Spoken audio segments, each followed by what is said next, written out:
Olá, meu nome é Josiane Louvera, eu sou professora de Direito Penal e Direito Processual Penal e eu estou aqui para te convidar para fazer conosco o curso de questões formuladas pelo CESP para o concurso da Polícia Rodoviária Federal.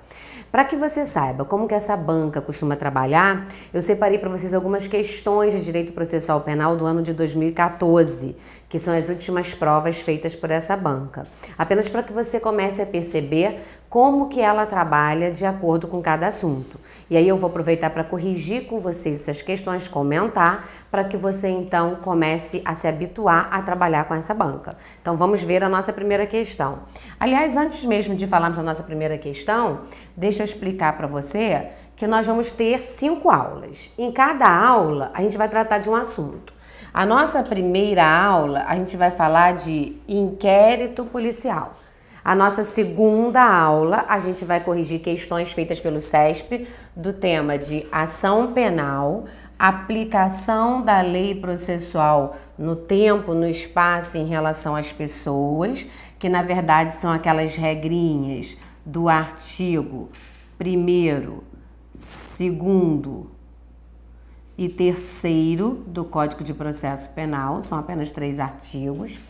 Falaremos das disposições preliminares do Código de Processo Penal, que estão nesses artigos, e das disposições constitucionais aplicáveis ao direito processual penal. Essas disposições aplicáveis aqui do direito constitucional ao processo penal são aquilo que a gente chama de princípios, né? Os princípios constitucionais que se aplicam ao processo penal. Na nossa aula 3, a gente vai falar de competência e a gente vai falar de provas.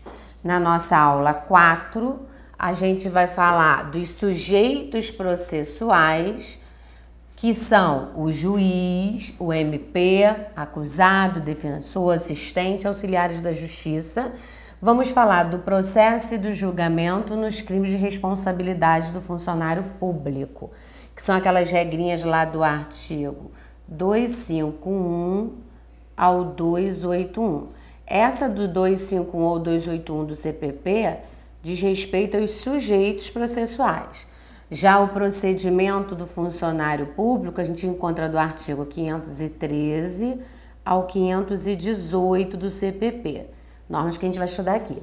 E tem também a aula 5, que a gente vai falar do tema prisão e liberdade provisória. Tanto a prisão prevista do artigo 282 ao 350 do CPP, quanto a prisão temporária, que está lá na Lei 7.960 de 89. Falaremos também de habeas corpus, que você encontra do artigo 647 até o 667 do CPP. Bom, vimos então que nós vamos ter 5 aulas de direito processual penal para tratarmos desses assuntos que o CESP já tratou em provas anteriores. E agora eu separei uma questão desses assuntos, algumas questões desses assuntos, para a gente ver como que a banca trabalha. E agora sim eu vou corrigir com vocês algumas questões na nossa aula demonstrativa, apenas para você ter uma noção de como a gente vai trabalhar no nosso curso todo, tá? Então vamos lá, a primeira questão. A respeito da investigação criminal conduzida pelo delegado de polícia, julgue o item abaixo. Suponha que um delegado de polícia federal, ao tomar conhecimento de um ilícito penal federal, instaure inquérito policial para a apuração do fato e da autoria do ilícito, e que no curso do procedimento, o seu superior hierárquico, alegando motivo de interesse público, redistribui o inquérito a outro delegado. Nessa situação, o ato do superior hierárquico está em desacordo com a legislação, que veda expressamente a redistribuição de inquéritos policiais. Bom, essa questão ela está o quê? Errada, face ao que prescreve o artigo 2º da Lei 12.830 de 2013. Bom, vamos analisar um detalhe. É claro que a autoridade policial que preside a investigação, via de regra, ela vai dar início à investigação e ela vai concluir essa investigação. Mas o legislador expressamente diz que é possível a avocação desse inquérito e a redistribuição. Claro que sempre de forma fundamentada. Então, é plenamente possível, conforme prevê o artigo 2º da Lei 2.830, essa avocação e essa redistribuição. Seja porque o delegado agiu em desconformidade com o que a lei preceitua, trouxe procedimento diverso daquele que a lei autoriza, ou até mesmo por questão de necessidade, oportunidade e conveniência. Por exemplo, um delegado pode estar investigando um crime de homicídio e nós temos uma delegacia especializada para apurar crimes dolosos contra a vida. Então, pode retirar desse delegado, avocar e redistribuir para uma delegacia especializada. Então, vários são os fatores que autorizam, mas sempre de forma fundamentada, ok? Então, errada essa questão. Vamos ver uma próxima questão.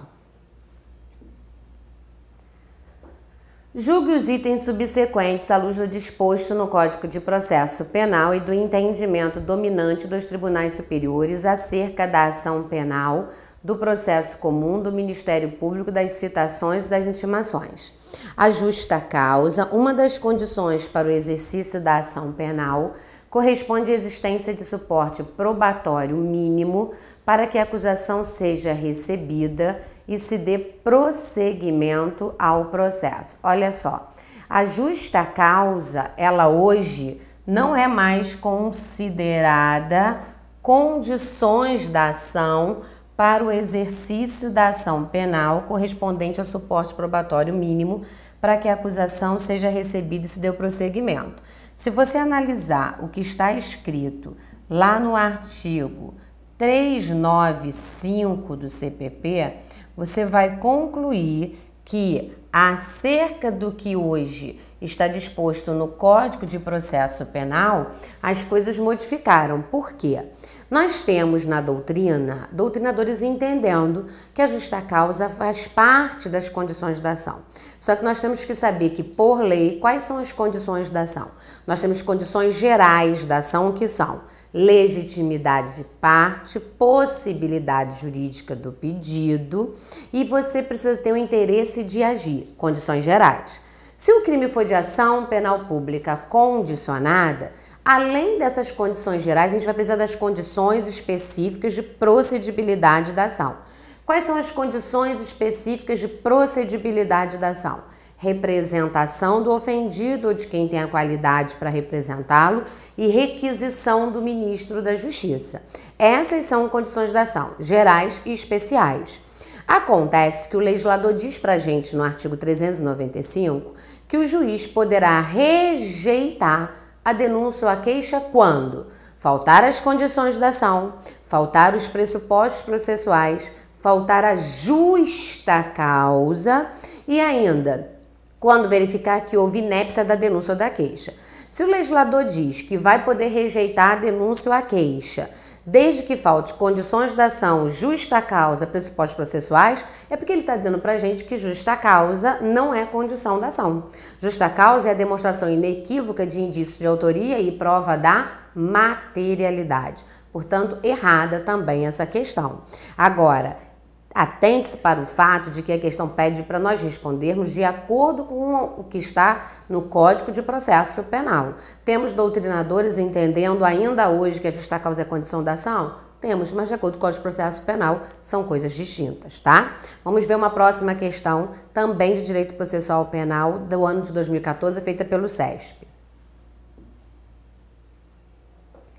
Acerca do inquérito policial, da ação penal e da competência, julgue os próximos itens. Em caso de conexão ou continência, é facultativa a separação dos processos, caso os crimes tenham sido cometidos em tempo e em lugares diferentes. Correta essa questão, você encontra isso no artigo 80 do Código de Processo Penal, exatamente como está aqui.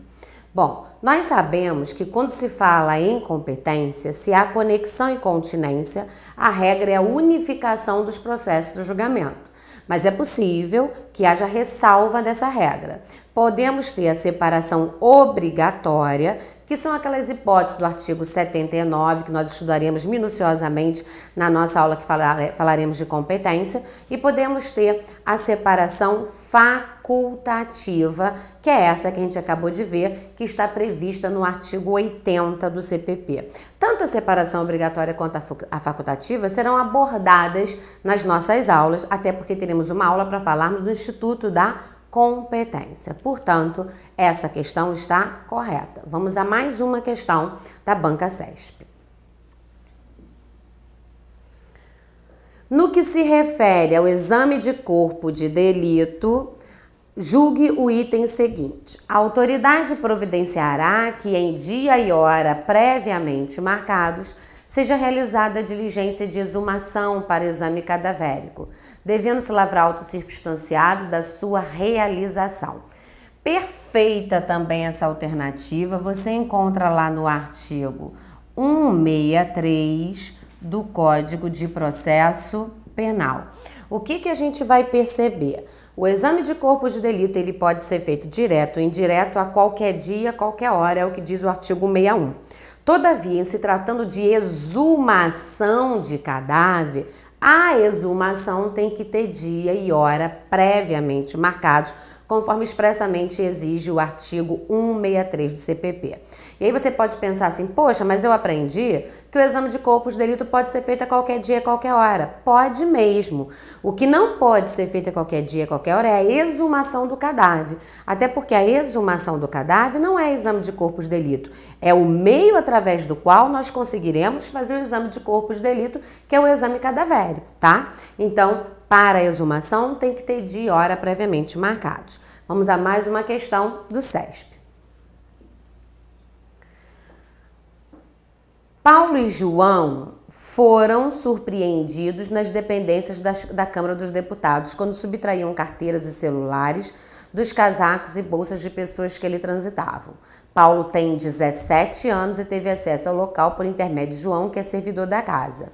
Com base nessa situação hipotética, julgue o item a seguir. Tendo sido surpreendido em situação de flagrante impróprio, Paulo e João devem ser encaminhados à autoridade policial para a lavratura do auto de prisão em flagrante, devendo o juiz ser comunicado no prazo de 24 horas para, se presentes os requisitos legais, convertê-lo em prisão preventiva. Veja bem, vamos analisar aqui o que está no enunciado e você vai verificar. Paulo e João foram surpreendidos na dependência da Câmara quando subtraíam carteiras e celulares. Se era quando eles estavam subtraindo, isso significa que o flagrante não é impróprio. O flagrante é próprio, porque eles foram encontrados praticando o crime. Paulo e João devem ser encaminhados à autoridade policial para a lavratura do flagrante. Errado, porque nós temos um menor. E se nós temos um menor, para ele não é lavrado auto de prisão em flagrante, conforme prevê o artigo 173 do Estatuto da Criança e do Adolescente. Portanto, errada essa questão.